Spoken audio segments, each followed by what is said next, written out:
Ang pag-aararo o pagsasaka ay isang paglabag sa ahimsa.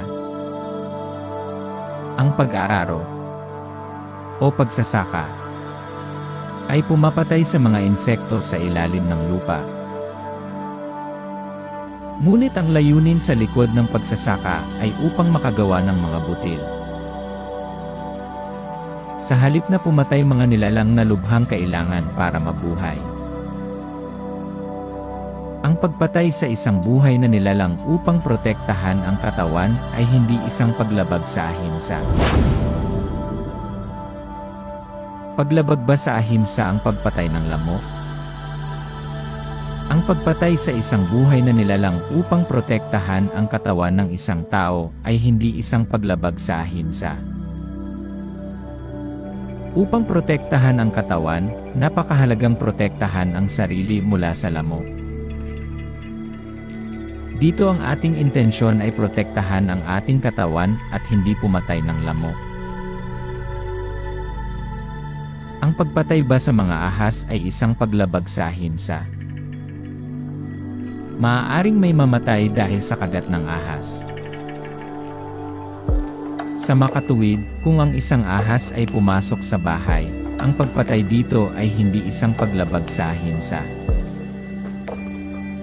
Ngunit ang pagpatay sa mga ahas sa labas ng bahay nang walang anumang dahilan ay magiging himsa.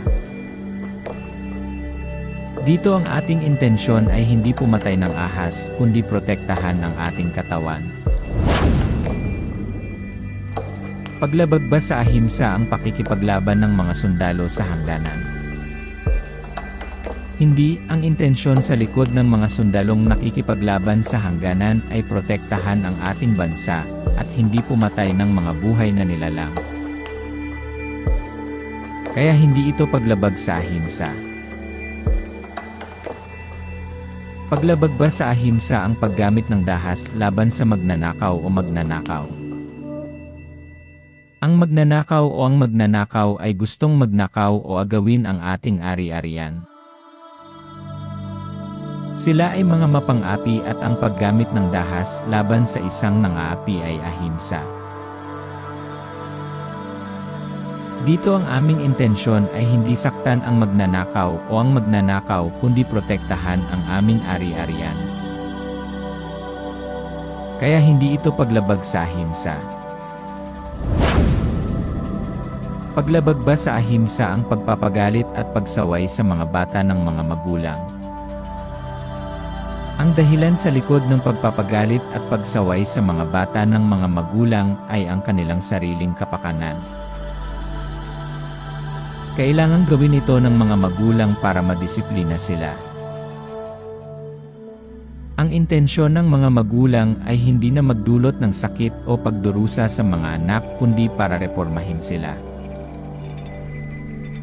Sa makatuwid, hindi ito paglabag sa ahimsa. Ang pagbibigay ba ng nararapat na parusa sa isang kriminal ay isang paglabag sa ahimsa? Hindi, dahil kailangan ng parusa para sa pagbabago ng sinumang kriminal. Kung ang intensyon sa likod ng pagbibigay ng parusa ay reformahin ang kriminal at hindi para bigyan siya ng sakit, hindi ito paglabag sa ahimsa. Ang paggamit ba ng hindi vegetarian na pagkain ng mga tao ay isang paglabag sa ahimsa?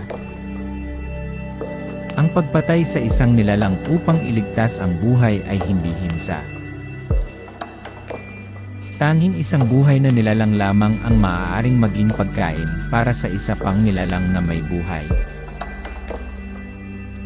Ngunit bago ubusin ang pagkain, dalawang katotohanan ang dapat isaisip. Una, mabubuhay ba tayo nang hindi ito pinapatay o hindi?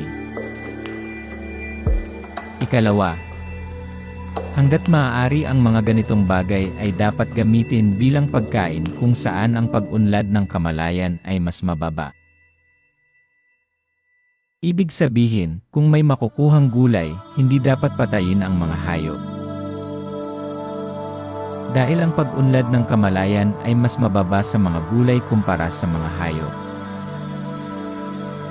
Kahit may gulay, prutas at ugat, siguradong himsa ang pagkonsumo ng karne bilang pagkain.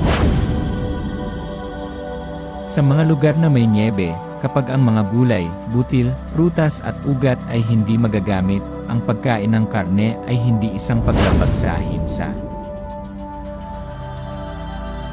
Ahimsa ba ang pagtawanan, punahin at pagtawanan o insultuhin?